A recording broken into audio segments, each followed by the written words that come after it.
In this video, I'm going to go over a client map for a fake cleaning company so that we can then take that client map and fold our organization's operations into HubSpot rather than force our organization's operations into HubSpot.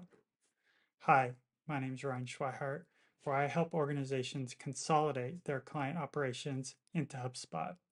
So this is going to be the first in a multi-part series of pretending like we're a cleaning company and then taking all the operations of our organization as a cleaning company and leveraging HubSpot to execute our business. So this video is going to be an overview of what I call a client map. So we'll dive right into what that will look like. I have this sketched out in Canva, but you could use whatever kind of whiteboarding platform you want to use.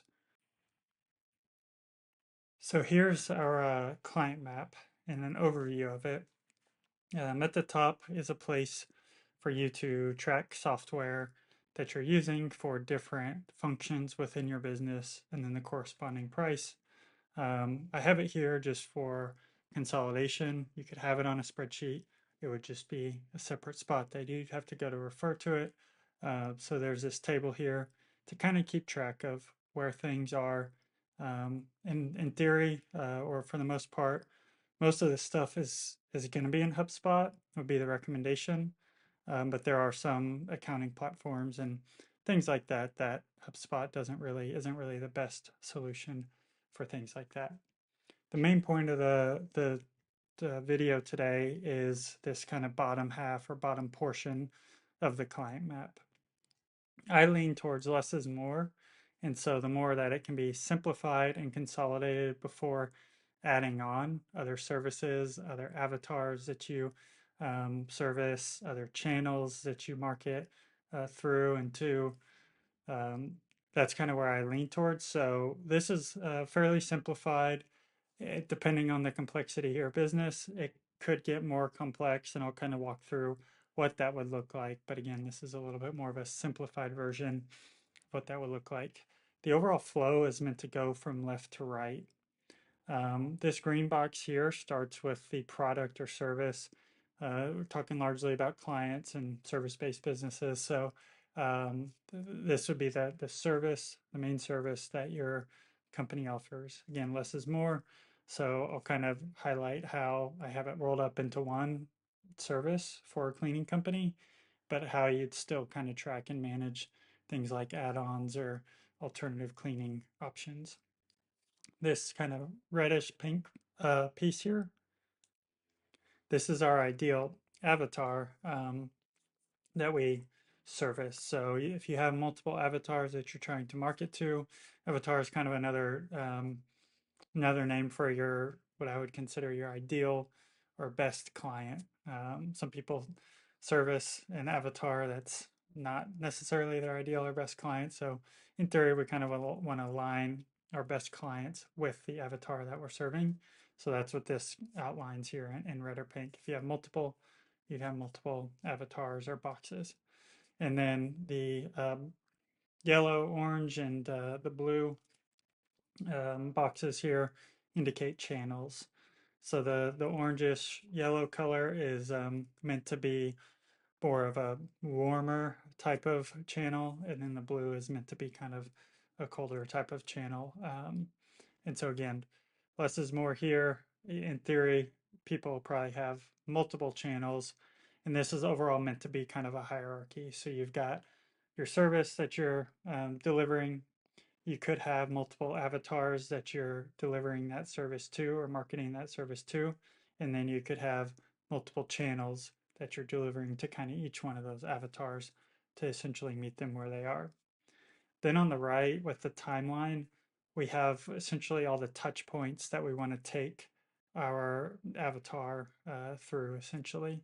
And so we'll dive into that here as we go along. I have it broken out into like a pre-sale, point of sale, post-sale touch point grouping.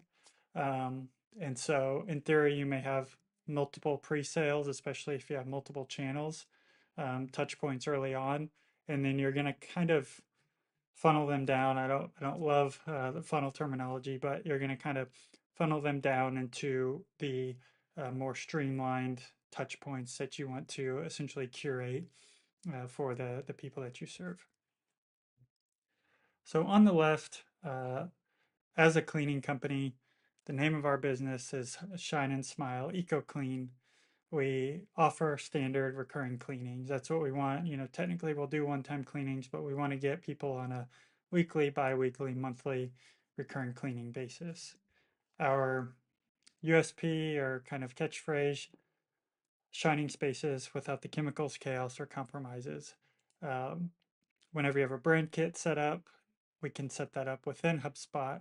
It have a link to the brand kit itself in HubSpot. So again, or the a benefit of the client map that you'll see as we go throughout is just linking to where the assets are or where the things that need to be edited are. That's what this is meant to do, or that's what you're encouraged to do, is to go ahead and link to those places. So then you kind of make this more of a read-only whiteboard that you revisit every quarter or twice a year or something, and maybe update some of this information, but people within your organization can refer to it essentially day in and day out. This is their launch pad to go and execute things and update things and whatnot, rather than needing to navigate something like HubSpot or wherever else some of these things may be located. For example, if we were to click on this HubSpot product, this is essentially all the product properties within HubSpot for our standard clean product that we have built out. So for whatever reason, we needed to come in and update the photo that's associated with it, the SKU, whatever it may be, we can come in here, make our updates, and get out. And so we have a very clean and consolidated way to get there. But getting back into the service that we offer, one of the things to highlight or do in this area or phase of the client map is to identify some of the features, benefits, and outcomes. A lot of times what organizations will do will say, for a computer company, for example, our computer offers 16 gigabytes of RAM. That's very much a feature, and most people are going to be like, I don't know what that means, so explain that to me in a language that I understand. So for example, that 16 gigabytes of RAM would be a feature. A benefit is that you can do more without bogging down your computer, essentially. And then an outcome is you can edit videos, you can browse the web, all without crashing your computer or bogging down your computer. Something to that effect as far as the outcome. So then that's what you want to market to your client, is that outcome more so, because that's ultimately the pain that they're experiencing in the solution. They don't really care about 16 gigabytes of RAM or that type of thing. So that's what we've done here with a cleaning company. For example, we've got biodegradable, non-toxic products. That's very much a feature of our cleaning services. A benefit is it's safe for family and pets. And essentially the outcome is you live in a healthier home environment. So we kind of want to be more in this safe for family and pets and or a healthier home environment whenever we're marketing to our avatar. So you've got your features, benefits, and outcomes, and then you start to build what's kind of a compelling offer. So this would be a little bit more geared towards like a marketing campaign almost that you may be running. In this case, you may run seasonal marketing promotions or marketing campaigns. And so you'd kind of tailor this compelling offer to that marketing campaign that you're looking to run. So if you're just going to run maybe I kept it simple, high level, an annual campaign, which is probably a little infrequent, but something again that's high level and simple. So the name of the offer is Shine Your Home Life in 2025.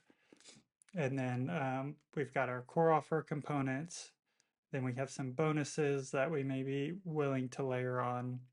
If we have any discounts that we want to apply, we could highlight these here.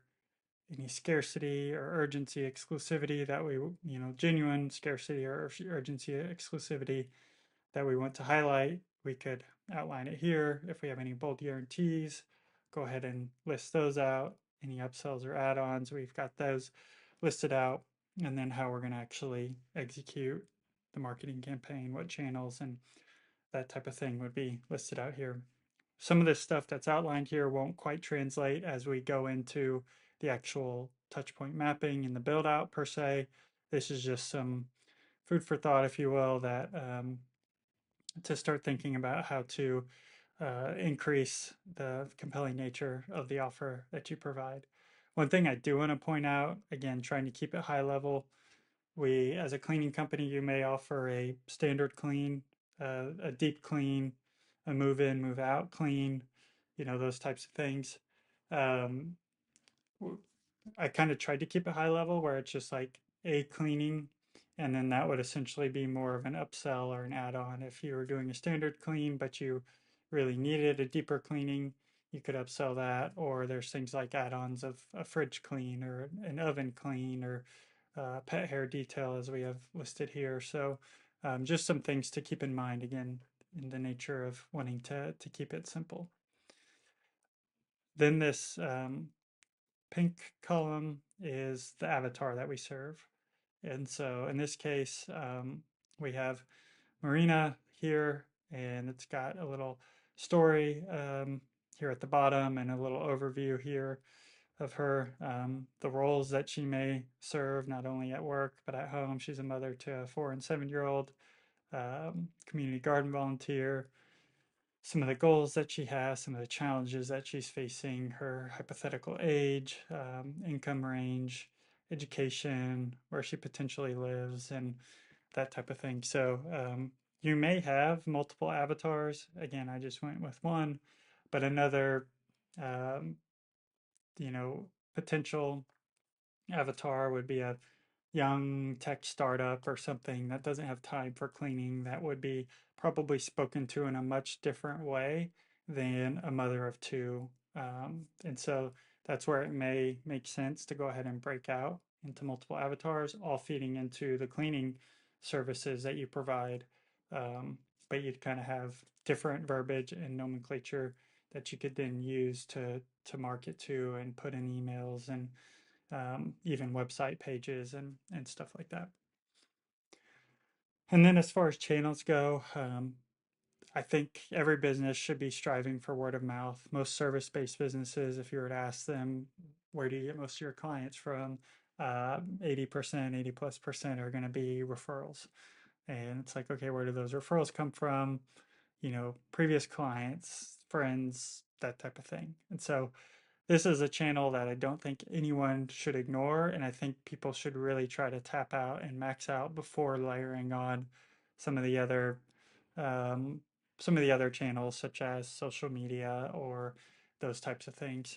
Because if you really get your referral to referral channel down, essentially someone receiving a referral, becoming a client, and then making a referral on your behalf, if you really get that dialed in, then layering on social media, then layering on ads, then layering on some of these other things are really going to be effective, because it'll won't go into a high churn scenario. It'll go into a scenario where you've really got things ironed out, smooth operations, and yeah, that's just kind of a general aside and my recommendation. Really get your referral to referral kind of nailed in. So one of those channels is a referral from a friend. I do have social media called out because I know that it is, um, a big part of a lot of businesses, especially kind of local service-based businesses, is an attractive channel to potentially just get awareness out and market to people. Um, so I kept it high level again. You could have it broken out by specific social media channel, but you'll kind of see some of the ways in which I handle how you potentially handle multiple platforms. So this is a little bit lighter as far as content goes here, but I would say there's an objective, success metrics that you're trying to achieve, get those outlined. You could start to track them here, or you could track them just in HubSpot on dashboards and reporting, things like that. So then the next piece is getting into the touch points themselves.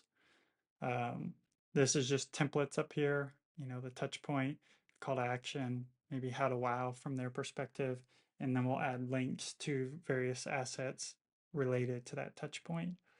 There's three kind of life cycles or whatever you want to call them that are indicated by the outlines here. And again, this is kind of a hypothetical best guess at where they probably land. But there's a browser, someone that is just kind of looking.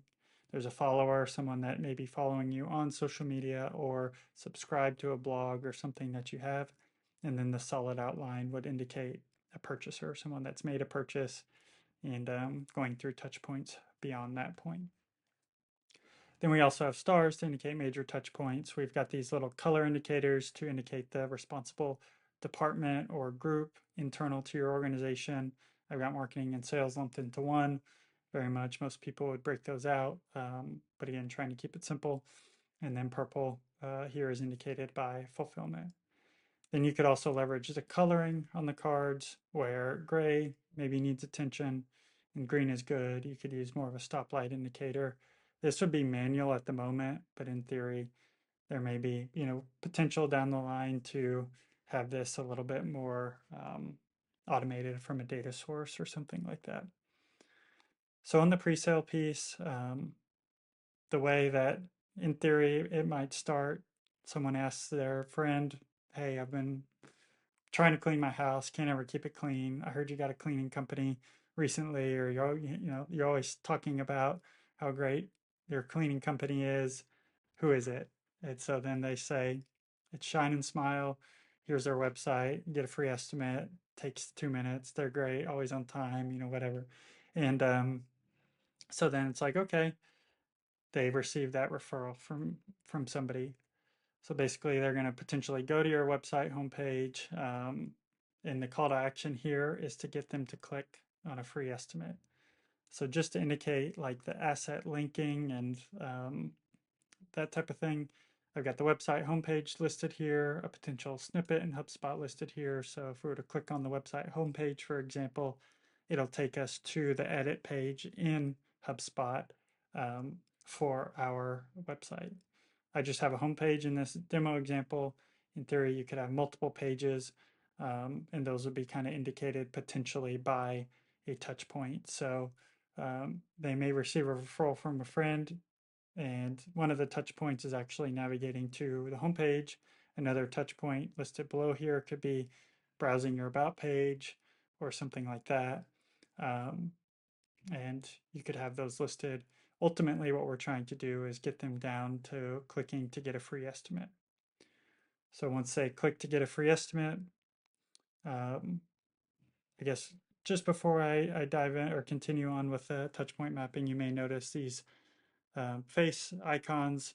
This is a stab at what their sentiment may be like in that moment, whether they're kind of going in more of an excited or happy state, if they're kind of neutral, if they're sad, if they're angry. So this kind of tries to put, as you're building this out, tries to put you in the frame of thought of that client or avatar that you're serving. And so then you can try to come up with the verbiage and, whatnot to meet them where they are essentially. So once they click to get a free estimate, the call to action is to get them to indicate how often they want their cleaning. Again, we've got a form to build out the free estimate. So I can go in here and edit the form if I need to. I can see performance on the form. I've got a Zap that's built out to actually do the calculation based on what they select from the form. We've got an email follow-up that occurs automatically. So if we were to view this email, here's the email. It's got some name or place and other tokens that are leveraged. And then the workflow itself, there's a little workflow within HubSpot that goes ahead and sends that email. So in subsequent videos, you'll see how it's done. I'm just going through the touch points here. For the sake of time, I'll speed it up a little bit. So then once they get a free estimate, we want to know, do they want weekly, bi-weekly, monthly type of cadence? So we have a follow-up if they don't respond to our initial email. Or if they do respond, it won't send that email. Then we have a quoting process. So once they indicate their frequency, it's like, great, we can go ahead and set up the quoting process and send that out. So we have a quote template within HubSpot that we have ready to go that we can update. Once that's in place, it makes the quoting process just a few clicks and very straightforward. We've got a template to go ahead and send out that quote. Um, if they don't want to quote or if they don't want to proceed, we may consider asking them to subscribe to our blog. Um, that has more of like DIY cleaning. It's like, great, you don't need our services, but you still may need a clean house. So here are some tips and tricks on how to do it yourself, and some of the tactics or techniques that we use within our organization that may be beneficial to you. Again, all the while trying to keep in touch and stay top of mind with them so that when life does get busy and they're finally like, you know what, I can't do it myself, you're probably that first person that they'll go to because you've been helping them along the way. So that's, I don't have it built out in this example, but you'd have links to your blog and your subscription list and stuff like that. Again, all to be one click away essentially. Then once they sign the quote, you want to get them to schedule your first cleaning. We've got a highlight to the booking link here. And so this is where you can manage your booking link or multiple links if you have multiple cleaning crews. Um, emails that you can send to go ahead and have them make that booking. And you could have some reminder messages prior to their cleanings. Then we've got the home cleaning itself. So we've got some things that basically like we're on the way, we're done. Um, and so there's text messaging. That's what on the way zap and done zap indicate um, as the cleaning is occurring. You can send texts and stuff to keep in communication with your clients. There's going to be potential for disappointment on your client's perspective. So that's a potential touch point. How do you handle that? What's a snippet or snippets that you could have to help address that? Maybe a playbook within HubSpot to help your customer service people or success people refer to it, maybe take a pause, take a beat before responding to an angry client or something. Then the next piece is to go ahead and get them set up for a payment or a subscription. So when I go into the other videos, I'll show you a little bit more about that.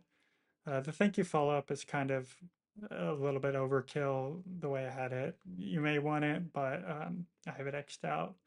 I think we have enough communications, or there's kind of other opportunities that we already doubled down on that thank you piece. So I went ahead and removed that. Then we want to ask for things like a Google review. And so that's what this touch point indicates. We may have an initial email, we may have a follow-up email. So again, it's kind of up to you on how to represent that in the touch point mapping. If you want to do a Google review initial ask, Google review follow-up ask, there's some flexibility in how to potentially break that out. And then if they're on a monthly frequency, you may want to get them to go to a weekly or bi-weekly. So this is maybe a touch point that's going to be in the overall flow to try to get them to receive cleanings more often. And then we may have a separate blog that's more geared towards people that are on that recurring cleaning, a separate subscription list type of thing that's more for maintenance and maybe external things that they may be into. Now that you've got more free time and you're not cleaning your home, maybe now you can get back to the garden that you truly love and want to spend time in. So you may consider transitioning into providing blog tips and articles and stuff around eco-friendly gardening, or you may partner with another blog and kind of put people in contact with that piece. So that may be a touch point that is useful that you want to have called out there. So I'll wrap it up there. Again, this is the high level touch point mapping. Real quick, I guess if we were to go on the social media piece, you may have different post types that you want to go ahead and break it out by. within social media. And so you may have before and afters, you may have eco cleaning tips or um, stuff like that to kind of show you know what you're talking about or you know what you're doing. You may highlight client success stories and um, you know their happiness and whatnot, and also behind the scenes of um, your cleaning crews so that people can get to know and trust them. And so those may be four different like social media post types. And then I don't have them set up or anything, but then you could link out to the various platforms that you're actually posting those those post types on. And so you may not have YouTube, TikTok, Instagram for all of these. You may have YouTube for the eco cleaning hacks, and then you may have Instagram more for the before and after sparkle shots, and then you may have TikTok for the client smile moments. So that's just a way to potentially figure out how you want to represent it on the touchpoint map, and just there's some flexibility with what's being displayed here. Um, so don't think that this is the the final. It has to be this way. There could be some different ways to represent these touch points. So yeah, I'll leave it there. And the next video will go through what it would look like, all these touch points essentially from a client's perspective. And then in videos after that, we'll really dive into the HubSpot pieces, the homepage, you know, the forms, how some of these apps are set up, um, to where if you want to take it and run with it, you can. But also, if you need help implementing any of this stuff, that's what I do. It's what I'm here to offer. So I appreciate you watching. Bye for now.